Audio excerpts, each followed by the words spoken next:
कुछ ही महीने पहले राजधानी रायपुर के देवपुरी में स्थित साईनाथ पैरामेडिकल कॉलेज का फर्जीवाड़ा सामने आया था। आपको बता दें कि 300 स्टूडेंट्स वहां पर पैरामेडिकल के छात्र हैं, वहां पर पढ़ रहे हैं। सभी की जो फीस है 50,000 से अधिक रुपए है। सभी ने फीस जमा किए हैं, लेकिन विगत 3 वर्षों से ना ही उनका कोई एग्जाम हुआ है, न ही किसी अन्य प्रकार की जो कॉलेज की प्रक्रिया है वो हुई है। अब इस विषय पर जो स्टूडेंट्स हैं वो जब जानने की कोशिश किए कि आखिर 3 वर्षों से इनका परीक्षा क्यों नहीं हुआ है, किस वजह से इनका परीक्षा नहीं हुआ है, क्या इनका कॉलेज एफिलिएटेड है या नहीं है, इस पर भी जब इन्होंने जानकारी लेनी चाहिए तो इनको पता चला कि साईनाथ पैरामेडिकल नाम से कोई कॉलेज एफिलिएटेड है ही नहीं। इसके अलावा ही ये जो है रामचंद्र के नाम से कॉलेज जो था उससे एफिलिएटेड था और वहाँ से ये स्टडी सेंटर के तौर पर यहाँ पर चला रहा था, लेकिन उसको कॉलेज का नाम दिया गया था।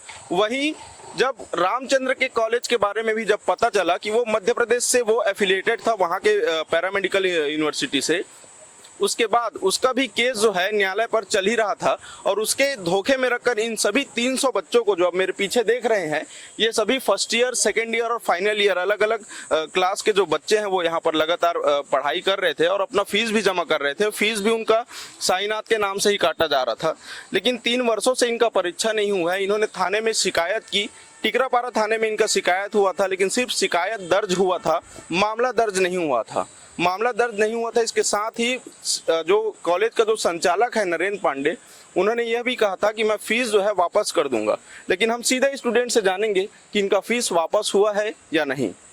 फीस वापसी के लिए बोले थे कि देंगे करके थाना में लिखित में दिए थे, उसके बाद फिर कुछ नहीं किए, वापस नहीं किए हम लोग को। फीस है आपकी? मैं तो 67,000 दी हूँ। आप कौन से? सर मैं DMLT 2020-21 बैच का हूँ। मेरा फीस 62,500 है। 62,500 जी। तो अभी हम लोग अपना फीस और जो भी डॉक्यूमेंट है, TC माइग्रेशन जो भी दिए हम लोग को वापस दे दें। हम लोग जो भी एफिलेटेड कॉलेज है, यूनिवर्सिटी, वहाँ जाके पढ़े, हमारा भविष्य खराब ना करे। टिकरापारा थाना आप गए थे, क्या गए वहाँ? सर हम लोग वहाँ गए थे। सर को जो पांडे सर है हमारा, वो भी आया था वहाँ। वो हम लोग को बताया कि कुछ दिन के बाद हम लोग आपका TC माइग्रेशन जो भी है सबका पैसा वापस करेंगे करके, लेकिन यहाँ ऐसा कुछ नहीं हो पाया। ना तो हम लोग का TC मिला, ना तो माइग्रेशन मिला। हम लोग जो भी चाहते हैं, हमारा माइग्रेशन है, TC है और पैसा है, बस कृपया करके हमारा पैसा TC माइग्रेशन दिया दे। टिकरापारा TI ने उस जगह पर मैं भी उपस्थित था, आप भी उपस्थित थे, उन्होंने कहा था कि मैं आप लोग का परीक्षा और जो करवाऊंगा या फिर जो फीस है उसको वापस दिलाऊंगा। उन्होंने ये कहा था, उसके बाद आपने सहमति से गए थे, फिर उसके बाद आपने उनसे सवाल किया? जी सर, किए थे हम लोग। और यहाँ गए थे हम लोग TH सीधे सर के पास, हमारा जो सीनियर लोग हैं वो लोग भी गए थे।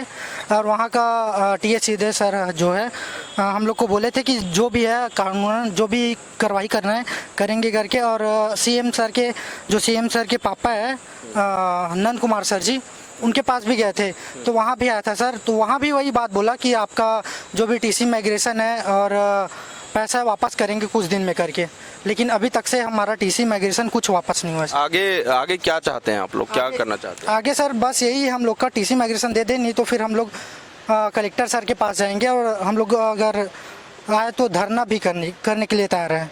तो ये इन बच्चों का जो दुखड़ा है वो आप समझ पा रहे हैं कि 3 साल से इन्होंने परीक्षा, साल तो बर्बाद हो ही गया है, साथ में इनका पैसा भी बर्बाद हो गया। कुछ जो मेन डॉक्यूमेंट्स चाहिए होते हैं, जहां पर जिसके तहत जो है आपको किसी अन्य विश्वविद्यालय में, किसी भी दूसरे संस्था में एडमिशन मिलता है, वो भी इन्हें नहीं मिल पाएगा क्योंकि इनका TC है वहाँ जमा है।